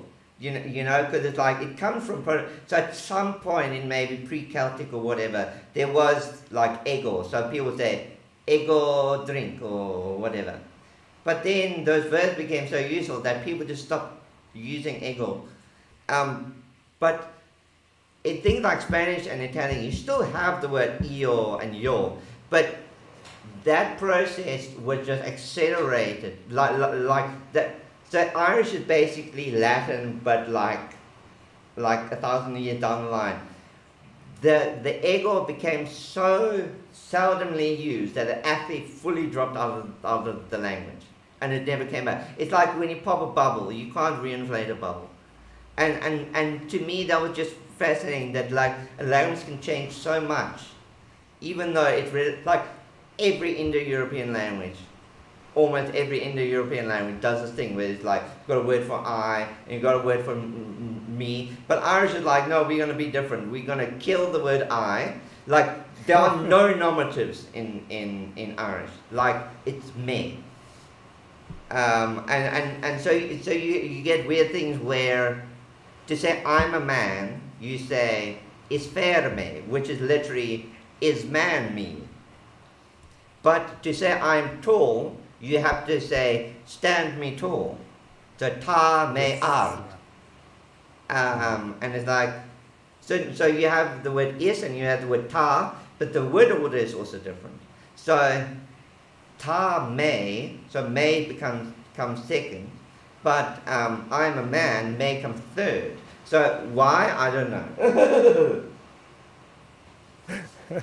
Irish just like to, like actually the consonant mutation, I haven't even mentioned consonant mutation because like everyone complains, oh, the Celtic languages are so weird. Like, that's not the weird thing about them, and that's the thing also what got me into languages. All the things people think are problems are not problems.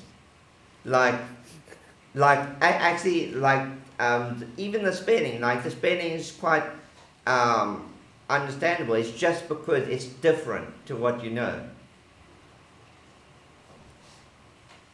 And I have to say, if you clarify mutations for me, so I understand in Irish mutations, and so we have lenition and mutation that I learned in Irish class in university. Yeah. And in Welsh, as far as I understand it, it's even more complex. There's even more going on. So for me, that's a whole fascinating. And I'm always fascinated by phonology. So I would say yes, and it's both. It's those questions that interest all of us that I'm still fascinated by. But you're right that as you keep scratching, these other things come up, and it's like, what? There's more, and then you keep going, and there's more and more. Every little thing. But because I was like, I'm just interested. Like, I love looking at Germanic languages because it's like, what is their word for I? Like, what is the word for this? And then it's like, is it going to be similar or is it going to be different? You know, because it's like, and like, how did that happen? Like, the Frisian word for give is yarn, which is cognate with the word give, actually. It's just that in Middle English you have yiv and give. And give comes from Old Norse because Old Norse had the g sound.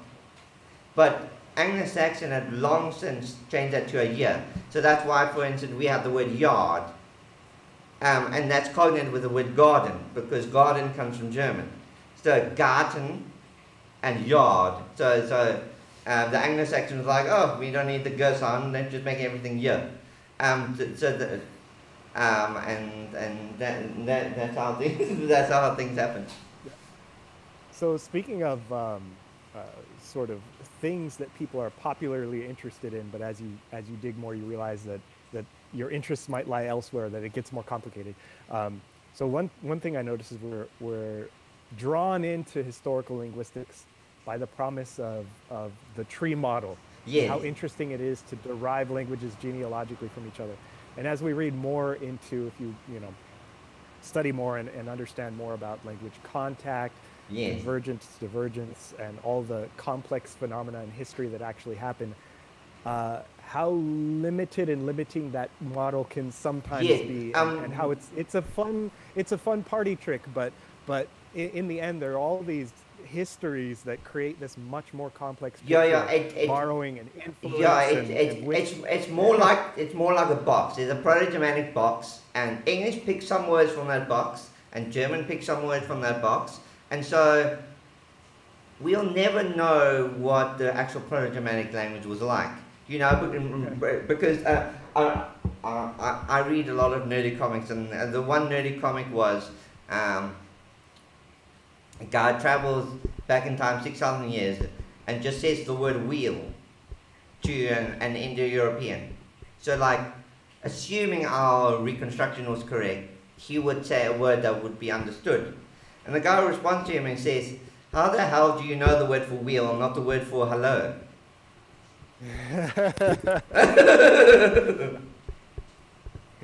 Because we have no idea how the Indo-Europeans, we don't know anything about day-to-day vocabulary that the Indo-Europeans, because it was a living, breathing language. They use it daily, and over time it changed, and it just became all these other languages. But like that's kind of their allure for me, just to discover things that we don't know yet. Yeah, it's awesome, but sometimes frustrating how much history can end up obscuring those things, right? Yeah. You have this pure vision of, I'd like to be able to reconstruct what it was like in the past, but instead what it is you end up really just digging up and uncovering Fossils. History and complexity and sometimes explanations as to why we do or behave the way we do, and why language changes exactly like we're talking about. So have you heard of the Italo-Celtic Hypothesis? Yes. I ran into it probably for the first time around the age of 18 or 19 and had bumped into it. So most of my studies, especially recently, aren't in Indo-European. It's not like my main focus. Clearly on my channel, you see plenty of other content. Even in Europe, I try to accentuate other things like Etruscan. Why aren't we talking about these things? We always want to go back to reconstructing Proto-Indo-European, and it for good reason. It's fascinating, but the Italo-Celtic hypothesis, I think the first time I heard it mentioned was by way of mouth by one of my instructors, who said, there's this interesting thing that not Latin but Italic, right? Italic languages used to include much more than Latin, and now they include all of the sort of what we call daughter languages of Latin. But the idea that there might be at some point in history a connection between a closer connection or closer common ancestor, node on the tree, if we're going to insist on that tree model, that connects Celtic and Italic below or at a more recent time. So that Irish and Italian have a more recent ancestor than Proto-Indo-European. Which is fascinating to me, because like, this is again the other thing that I keep coming back to. Like, people make up these random facts. They're like ship high in transit. Like, it's stupid. Like, the actual real facts are much weirder than like for instance, one of my best fun fact about language that is weird is, do you know how we say Merry Christmas? Yes. And women wear a bra on the chest. The word Merry and the word bra are cognate. Now, would you believe that? Knowing, I mean, seeing the examples I've seen in linguistics, nothing necessarily surprising. But Unusual. If you just bumped into it, you'll be like, what the hell's going on? Yeah. What's the story behind it? Okay, so once you know the story, you go, oh, and then you realize that words change meaning over time. They start here, then they go there, then they go there, then they go there, then they go, and then if you trace it all the way back, you go, oh, but obviously now we wouldn't even realize. Okay, so the first clue is that m and b are both bilabial. So you're like that's a clue. So they both trace back to the Proto-Indo-European word mrewus, or something like that. Then Proto-Germanic didn't like those kind of consonant clusters, so they added in a vowel. So it became muri, or murugals, or something like that. And then that became muri. And remember I talked that U sound became either an I or an E. So muri became Mary. Now, mrewus meant short or brief. And have you noticed how boring things are often described as long-winded? And in German, langsam is literally boring. Langweilig. Longweilig. It's going on a bit long. Langweilig means boring. So what is the opposite of boring? Something small. So Mary initially meant short, and now it means fun or happy. So is this that in German or Germanic everything ends up converging at the concept of small? Yes. Clean, klein. And I think that there's an obscure Swedish word, clean, which I think is also related. Okay, now mregus, ancient Greek. Like the more you get into languages, like every language has to do some sort of weird sound shift. So ancient Greek was like, we don't like the word we don't like the sound s. The prefix homo is cognate with the word same. So it's literally, like, I looked it up and like, where did this come from? Oh, it's literally the word same, just with Greek sound shift. Homosexual or whatever. Then what happened? The m became a b, so it became brachion, which is the upper arm. And the upper arm supposedly is shorter than the forearm. So they just called the upper arm short. So like, here's my arm and here's my short. So the upper arm became known as brachion. And then that got associated with clothing, that like an armor was a brachion or brachus or whatever. And then that got borrowed into Latin, because Latin, like, it seems like half the words in Latin are like just stolen from ancient Greek. Like, that's a cool word. It's like, you've got your own word. It's like italic. You got a perfectly good word. It's like, no, we have to steal it from ancient Greek. And half the words that you find that in the Romance languages don't have, at least apparently, the immediate direct cognate you'd expect in Latin, yes, are derived from Germanic. Yes.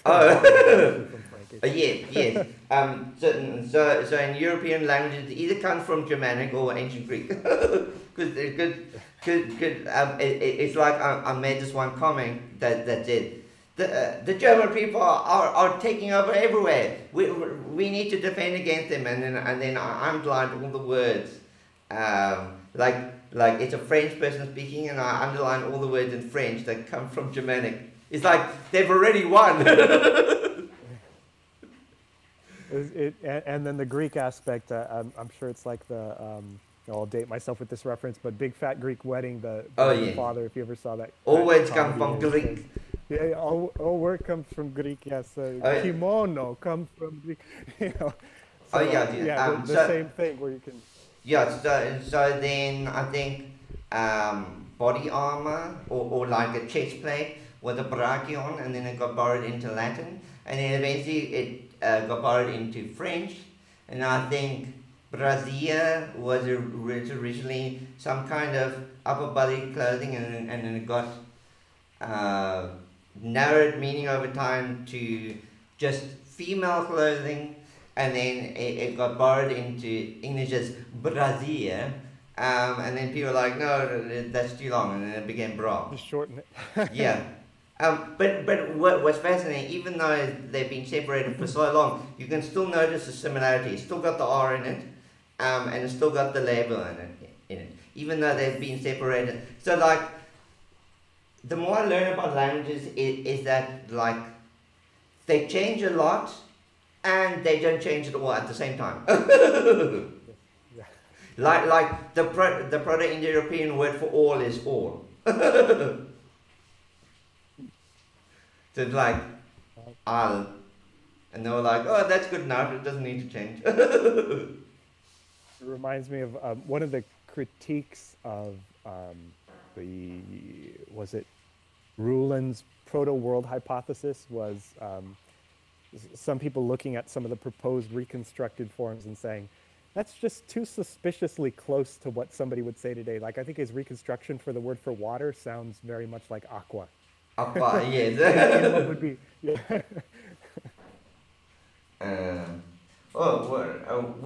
How long do you think we've been talking? At least a couple hours, right? Close to right. No, 2 hours, 20 minutes?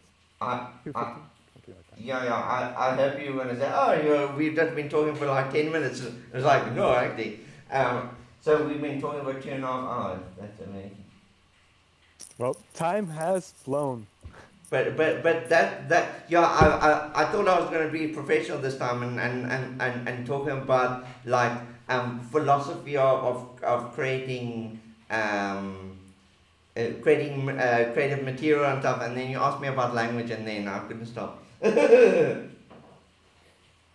That's okay. It's what we both do, so Yes. kind of expected. Yes. All right. So what one last creative question to end on. Yes. What do you see going forward? Are you going to keep doing what you're doing? Are you bigger or better? What's in the works next for Okay. you? Well, basically, I want to be. Maybe this is a good way to explain. I want to be the person that I needed 20 years ago. Like, what if someone had inspired my interest in language 20 years ago? And like, how many people out there, like, I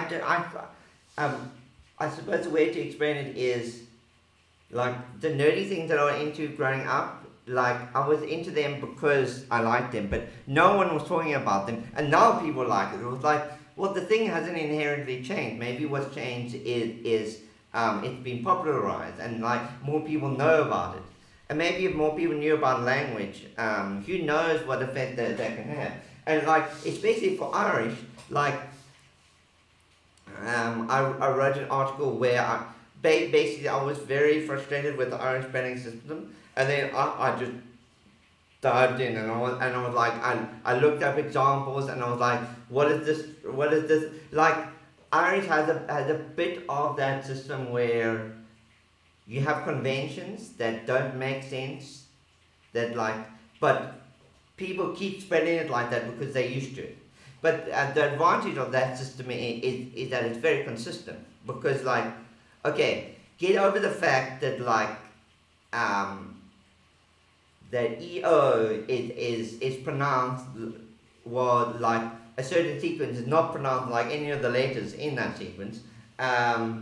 Like Sersha, A-O-I.